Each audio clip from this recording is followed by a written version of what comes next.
দেখুন পকোড়াগুলো কত সুন্দর হয়েছে, প্রত্যেকটা দেখতেও অসাধারণ হয়েছে আর কালারটাও কিন্তু দারুণ চলে এসছে। আমি কি করে পকোড়াগুলো বানালাম আপনারা দেখতে থাকুন। নমস্কার বন্ধুরা, শম্পা কিচেন উইথ ভিলেজ ফুডে আপনাদেরকে স্বাগত। প্রতিদিনের মতন আবারও চলে এসেছি। আর আপনারা যে যেখান থেকে দেখছেন বড়দেরকে আমার প্রণাম আর ছোটদেরকে আন্তরিক শুভেচ্ছা। আজকে একদম সন্ধ্যের সময়, শীত তো পড়ে গেছে, এখন বাজারে তো সবজি রমরমা চলছে, এই জন্য কিছু সবজি বাড়িতে ছিল, সেই সবজি মিশিয়ে আজকে পকোড়া বানাবো। সবারই ভালো লাগবে, খেতে তো দারুণই লাগে।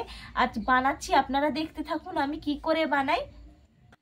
দেখুন এখানে শীতের সবজির জন্য এখানে আমি নিয়েছি বাঁধাকপি কুচি করে নিয়েছি, পেঁয়াজ কুচি করে নিয়েছি, গাজর কুচি করে নিয়েছি আদা রসুন গ্রেট করা নিয়েছি, পেঁয়াজ কলি, আমাদের এদিকে অনেকে পেঁয়াজ কলি বলে, আবার পেঁয়াজের গাছও বলে, অনেকে পেঁয়াজ ছাইও বলে। এটা তো শীতে এখন চলছে প্রচুর, এটা দিলে কিন্তু পকোড়ার স্বাদ দ্বিগুণ হয়। আর সঙ্গে নিয়েছি ধনেপাতা কুচি আর নিয়েছি লঙ্কা কুচি, এগুলো দিয়েই আজকে পকোড়াটা বানাবো। অসম্ভব সুন্দর লাগে খেতে। একটা জামবাটির মধ্যে আমি নিয়ে নিচ্ছি, বাঁধাকপি জামবাটির মধ্যে দিয়ে দিলাম। এরপর দিয়ে দিচ্ছি পেঁয়াজ কলিগুলো, গাজর কুচি,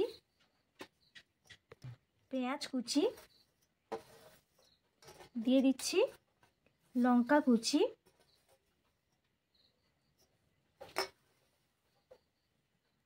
দিয়ে দিচ্ছি ধনেপাতা কুচি, আর এখানে দিয়ে দেব গ্রেট করা আদা, আর দিয়ে দিচ্ছি গ্রেট করা রসুন।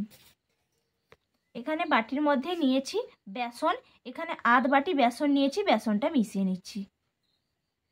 এখানে বাটির নিয়েছি হাফ বাটি চালের গুঁড়ি, আপনারা পরিমাণ অনুযায়ী কিন্তু বাড়িয়ে কমিয়ে নিয়ে নিতে পারেন। পরিমাণ অনুযায়ী লবণ, দিচ্ছি হলুদের গুঁড়ি, দিচ্ছি কাশ্মীরি লঙ্কার গুঁড়ো, দিয়ে দিচ্ছি গোলমরিচের গুঁড়ি, আপনারা পরিমাণ অনুযায়ী দিয়ে দেবেন। আর দিয়ে দেব চাট মশলা, চাট মশলাটা অবশ্যই দেবেন, খেতে ভালো লাগবে। আর দিয়ে দেব জিরের গুঁড়ি,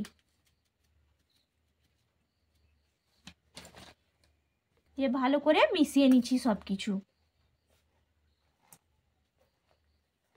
ভালো করে আমি মিশিয়ে নিয়েছি। এরপর অল্প অল্প জল দিয়ে আমি তৈরি করে নেব। একসঙ্গে অনেকটা জল দিয়ে দেব না, অল্প অল্প জল দেব আর মাখিয়ে নেব। আপনারা চাইলে হাত দিয়েও কিন্তু মাখিয়ে নিতে পারেন। দেখুন ভালো করে আমি মিশিয়ে নিয়েছি। এরপর আমি এর মধ্যে দিয়ে দেব 1 চিমটে খাবার সোডা, তাহলে মুচমুচে হবে, এই জন্য খাবার সোডাটাও দেবেন। আর এই সময় আমি অল্প একটু জল দিয়ে দেব, 1 চামচ মতন জল দিলাম, এ ভালো করে মিশিয়ে নিচ্ছি। দেখুন আমার একেবারে রেডি হয়ে গেছে মাখানো। এরপর আমি ভাজার জায়গায় চলে যাচ্ছি। দেখুন আগে থেকে তেলটা বসিয়ে রেখেছিলাম, তেলটা গরম হয়ে গেছে। আর এখানে যে তৈরি করে নিয়ে এলাম একেবারে তৈরি হয়ে গেছে। হাতের মধ্যে একটু নিয়ে আমি গোল গোল করে শেপ করে নিচ্ছি। আপনারা চাইলে যে কোনো শেপ করে কিন্তু ভেজে নিতে পারেন, গোল গোল শেপ করলে দেখতে ভালো লাগে। এরপর আমি কড়াইয়ের মধ্যে দিয়ে দিচ্ছি।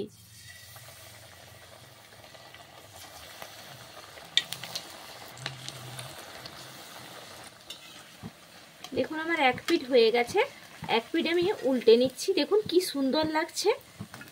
আর একদম আঁচ কিন্তু কম রেখেই করে নেব, না হলে ভেতরটা কাঁচা থেকে যাবে, ওপরটা লাল লাল হয়ে যাবে, খেতে কিন্তু ভালো লাগবে না।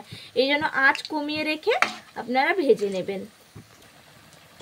দেখুন আমার 2 পিঠ একেবারে লাল লাল করে ভেজে নিয়েছি। কি সুন্দর লাগছে, ও দেখতেও কিন্তু অসাধারণ লাগছে। ভাজা তো হয়ে গেল, এরপর আমি উঠিয়ে নিচ্ছি। একইভাবে আমি সবগুলো ভেজে নেব।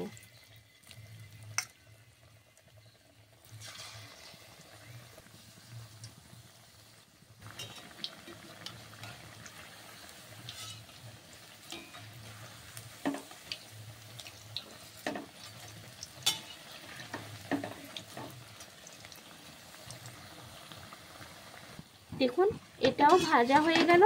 ফার্স্ট ব্যাচটাও দারুণ হয়েছে, আবার সেকেন্ড ব্যাচটাও দারুণ ভাজা হয়েছে। প্রত্যেকটা অসাধারণ হয়েছে আর ফুলেছেও দারুণ। দেখুন আপনারা